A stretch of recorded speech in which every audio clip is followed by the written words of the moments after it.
नमस्कार सभी को।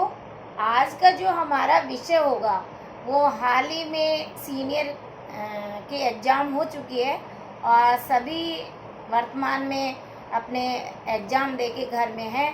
तो उन सभी स्टूडेंट्स से मैं ये कहना चाहूँगी कि चाहे आप आर्ट्स के हो, चाहे आप कॉमर्स क्षेत्र से हो या फिर साइंस से हो, जो हम आपका जो बेसिक पॉइंट है, आपका जो टारगेट चुनने का पॉइंट है वो 10+12 के बाद ही होता है। तो अभी जो लेटेस्ट आपका जो फोकस है कि आपके जो माइंड में है, बहुत सारे क्वेश्चन पुटअप हो रहे हैं कि हमारा रिजल्ट कब आएगा, क्या हमारे आस्पेक्ट होने चाहिए, क्या सब्जेक्ट लेना चाहिए। तो उन सभी स्टूडेंट की जो साइको है, उनका जो इस टाइम पे एजिटेशन बना हुआ है, टेंशन बनी है, हाइपर टेंशन है, उन सभी स्टूडेंट को ये कहना चाहूँगी कि आराम से पीस माइंड होकर आप किसी के दबाव में नहीं आकर आप सेल्फ डिसीजन ले सकते हैं। आप यदि फिर भी आपको कोई प्रॉब्लम आ रही है तो आप रविवार की कार्यशाला निःशुल्क संकल्प Benada coaching centre 11A Parshvanath में होती है। तो आप हमारे यूट्यूब चैनल पे हमारा एड्रेस भी है और इस चैनल को आप ज्वाइन करें। मैं डॉक्टर सरला हूँ और हमेशा स्टूडेंट के हित में जितना हमारा टारगेट रहता है उससे कहीं ज़्यादा अच्छा करने का और अच्छा देने का प्रयास करती हूँ। जैसे मान लीजिए आपके हॉबी है कि मुझे आर्ट्स लेना चाहिए, तो आर्ट्स में भी ऐसा नहीं है कि आर्ट्स का कोई स्कोप नहीं है।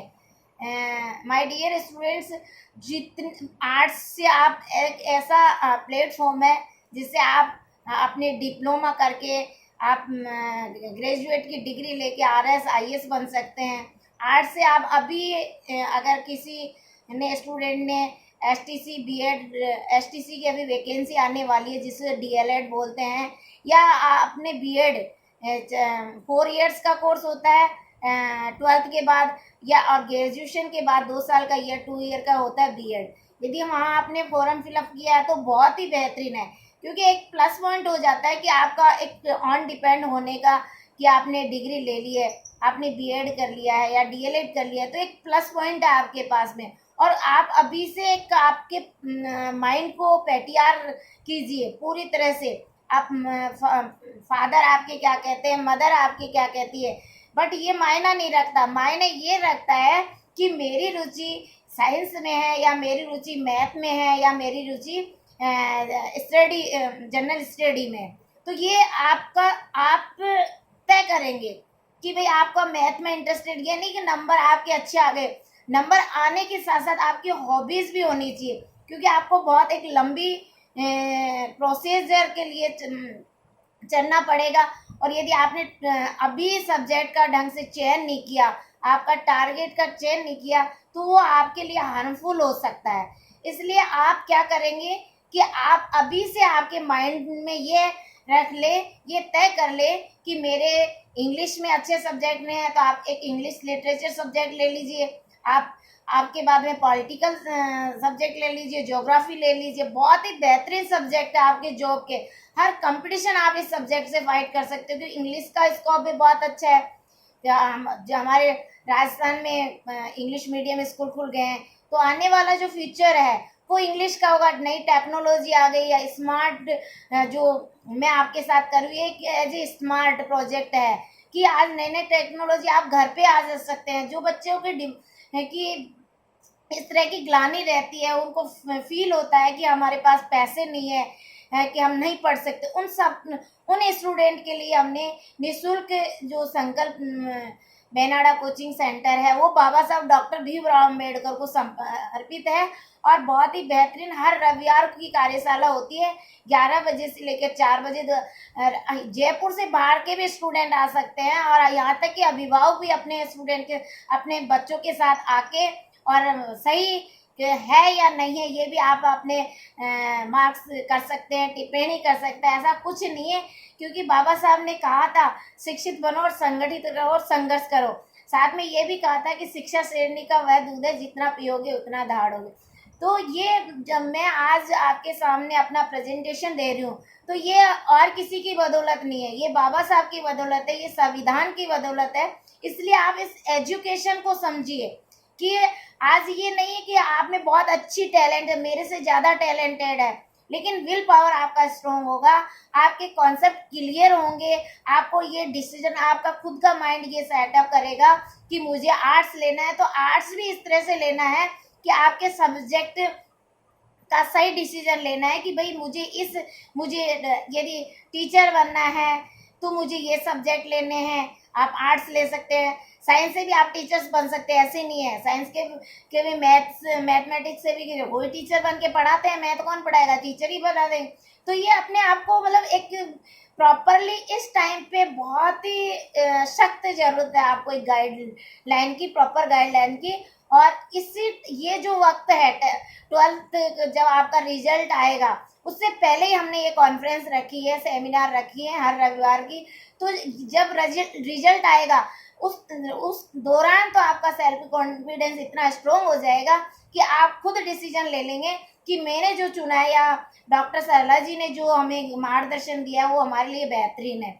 क्योंकि अभी आपने 12th पास, अब जिनके पेरेंट्स बहुत ही जागरूक है, उन्होंने तो जैसे ही हमारे स्टूडेंट तो आ जाते, तो जैसे वो अपीयर होते हैं 12th के, उसी टाइम पे हम ये फोकस उनके पर रख देते हैं, वो उनका पूरी तरह से अपन डेडिकेट कर देते हैं सब्जेक्ट के प्रति कि भाई आपको डॉक्टर बनना है तो अभी से आपको पीएमटी की तैयारी करनी पड़ेगी। तो आप आपके जो एनसीईआरटी है 12th की, उसको बहुत अच्छी तरह से पढ़ना पड़ेगा, समझ के पढ़ना पड़ेगा। क्योंकि 11th और 12th का जो एनसीईआरटी है, साइंस की बुक है, वो ही वहाँ से आती है। मैं तो ये कहती हूँ कि आप 10th 11th 12th का यदि कॉन्सेप्ट ढंग से आपने क्लियर कर लिया तो पीएमटी कोई बहुत बड़ी चीज़ नहीं होती है, बहुत बड़ा डिफिकल्ट सब्जेक्ट नहीं है। यदि आप 10th में से आपने ये दिमाग में रख लिया कि मुझे मैथ लेनी है, तो आप उसी टाइम पे आप ये फोकस रखो, मुझे कंप्लीट, आज ही मैंने 10th में क्लास में हूँ और आज ही से मैंने अपने दिमाग को सेटल कर लिया कि मुझे मैथ साइंस लेनी है, तो मैथ साइंस के अकॉर्डिंग मुझे इंजीनियर बनना है या फिर मुझे टीचर लेक्चर प्रोफेसर भी बनना है। तो मेरा ये सब्जेक्ट क्लियर होना चाहिए, कि इतना क्लियर होना चाहिए कि अभी 10th से मैं एक स्कूल में भी एक मॉनिटर की भूमिका निभा सकूं, एज ए टीचर के सामने अपना प्रेजेंटेशन दे सकूं। ठीक है, ये चीज़ हमारे स्टूडेंट, हमारे बच्चों को सिखानी पड़ेगी। आपके अभिभावक से यही निवेदन करना चाहिए, क्योंकि फिर आप सडनली आप बच्चों पे थोप देते हैं कि आप डॉक्टर बनिए, इंजीनियर बनिए, फिर 2-2 साल तक आपको कोचिंग करवाते रहते हैं, 3-3 साल तक, और बच्चे का सिलेक्शन नहीं होता है तो बच्चा डिप्रेशन में आता है। तो हम यही कहना चाहेंगे ना कि आप सेमिनार अटेंड कीजिए, उसका कोई रिचार्ज, कोई पैसा तो लग रहा नहीं है, और आप अभी से आपके बच्चे के दिमाग में और आपके भी माइंड में ये फिट हो जाएगा कि हमारे बच्चे को इस लाइन में भेजना है, तो इस तरह से हम भी प्रिपेयर्ड रहें और हमारा बच्चा भी प्रिपेयर्ड रहे। इस तरह की हमारी पॉजिटिव एनर्जी बनानी, पॉजिटिव हमारी सोच रहेगी, पॉजिटिव हमारे अंदर एनर्जी रहेगी, बहुत कुछ कर सकते हैं हम। ऐसा नहीं है कि किसी भी क्षेत्र में, कोई सा भी क्षेत्र अपने आप में कम नहीं होता है, होनी चाहिए अपनी विल पावर, अपने सब। एक लेबर से सीख, लेबर भी अपनी पूरी डेडिकेशन के साथ बहुत अच्छा करता है, तो उसको बहुत अच्छी अपनी जो सैलरी भी मिलती है, तो वो कितना हार्ड वर्क करता है। तो ये हमारी जो स्टडी है वो हमसे डिमांड रखती है कि हमारा हार्ड वर्क भी होना चाहिए, हमारा स्मार्ट वर्क भी होना चाहिए। अब हार्ड वर्क और स्मार्ट वर्क तभी तो होगा कि हमारा, एक तो स्मार्ट वर्क है कि हमारी प्लानिंग, स्मार्ट वर्क किसको कहेंगे कि प्लानिंग, हमारा टॉपिक टाइटल, हमारा जो सिलेबस है उससे बाहर नहीं जाए और उसके अकॉर्डिंग हमें तैयार रहना है। मुझे जब आईएएस बनना है तो मुझे आईएएस की तरह ही हमारी ड्रेस कोड पहननी पड़ेगी, मुझे आईएएस के अकॉर्डिंग मुझे आईएएस का ही सिलेबस पढ़ना पड़ेगी, यानी मैं टीचर का सिलेबस पढ़ूंगी तो मैं आईएएस बन जाऊंगी, ये बिल्कुल गलत है। यदि मैं इंजीनियर बनूंगी तो मैं आईएएस बन जाऊंगी, ये बिल्कुल स्टूडेंट से दिमाग में निकाल लीजिए। ये पहले तो अपना गोल रखिए। यदि कोई भी आपको इस तरह का एडवाइस नहीं करता है, मार्गदर्शन, तो वो गलत है, वो स्टूडेंट के साथ भी गलत कर रहा है। यदि मैं आईएएस की तैयारी करूँ तो मेरा गोल आईएएस का होना चाहिए, यदि मैं आरएस की तैयारी करूँ तो मेरा गोल आरएस का होना चाहिए। उसी सिलेबस को उस फोकस रखना चाहिए, वो सिलेबस इस तरह से याद हो जाए, लर्न हो जाए, टॉपिक वाइज से मैं कॉन्सेप्ट क्लियर कर सकूँ। और इस तरह से देखो, आरएस और आईएएस है ना, कोई डिफिकल्ट भी नहीं है और इजी गोइंग टू भी नहीं है, क्योंकि इसमें जो RS और IS है, एडमिनिस्ट्रेटिव है, सर्विसेज होती है, इसमें क्या है 3 प्रोसीजर होती है, प्री, मेंस और इंटरव्यू। तो अपने आप को जब प्री से ही तैयारी करते हैं तो अपने आप को ये समझ लीजिए कि मैं RS हूँ, बन गया हूँ, उस तरह से अपने आप को तैयार करना है, पूरा सिलेबस के अकॉर्डिंग तैयार करनी है, अपना टाइम टेबल सेट करना है। और दुनिया को के साथ में ये नहीं कि आप दुनिया को भूल जाते हो, नहीं, ऐसा कुछ नहीं है। 8-10 घंटे आप बहुत अच्छी तरह से मेहनत से तैयारी कर ले, 8 घंटे सफिशियंट है। बट कहीं पे भी जाइए, मान लीजिए आपके 2 दिन भी एबसेंट हो गए, कोई इश्यू नहीं है, 2 दिन, वो 2 दिन में 2-2 घंटे आप कवर करके वो 8 घंटे को गेन कर सकते हैं। तो लिख के प्रैक्टिस कीजिए, अपना पाई चार्ट बनाइए, अपने जिस रूम में आप स्टडी कर रहे हैं उसमें अपना पूरा सिलेबस लगाइए। तो इसलिए मैं नए स्टूडेंट को इसलिए कहना चाह रही हूँ ना कि भाई उनका जो रिजल्ट आएगा और बहुत इंटेलिजेंट है, तो ऑफकोर्स आप अभी से आपके माइंड में रखिए कि आप अपने कॉलेज में एडमिशन के साथ अपने आप को प्रिपेयर कर लीजिए। 12th के बाद ही आप प्रिपेयर कर लेंगे कि मुझे IAS बनना है, तो उसके अकॉर्डिंग आप उन्हीं किताबों में से आता है, कोई कुछ बाहर नहीं आता, केवल आपका जो 30% है, 40% वो करंट आता है, बाकी कहीं आपके बाहर नहीं आता है। आप सिलेबस, चाहे आप 12th की तैयारी करें या फिर आप कंपटीशन की तैयारी करें, आप टीचर बने, IAS बने, कांस्टेबल बने, कुछ भी बने, लेकिन उसका एक प्लेटफॉर्म होता है, वो प्लेटफॉर्म होता है सिलेबस। और उस सिलेबस को आप इस तरह से लर्न करिए, इस तरह से निकालिए कि वो एक एक टाइटल आपके मुंह पे रटे होने चाहिए। पहले तो सिलेबस को ही रटना है, क्यों? क्योंकि जब सिलेबस आपने रट लिया, आपने समझ लिया, तो हम यूनिट वाइज उसका फर्स्ट टाइटल पे देखेंगे, काम करेंगे, फिर सेकंड यूनिट पे काम करेंगे, थर्ड यूनिट पे काम करेंगे। जब काम करेंगे तो हमारा जो डेस्क्रिप्टिव से हमारे दिमाग में निकल के आएगा, और हम 5 साल के पिछले पेपर देखेंगे तो अपने आप ही ऑटोमेटिक जो ऑब्जेक्टिव क्वेश्चन उभर के आएंगे, तो आपका खुद को लगेगा कि मेरी जो रणनीति है वो कितनी बेहतरीन है। ये रणनीति शायद आपको किसी कोचिंग में जब आप एडमिशन लेंगे, बहुत सारे फीस जमा करा देंगे, उसके बाद में 6 महीने बाद में ये रणनीति मिलेगी। ऑफकोर्सली यदि आपको स्टार्टिंग में ये रणनीति बता देते हैं तो उनको कहाँ से अपना कोचिंग चलाना, वो तो ताला लगा देंगे।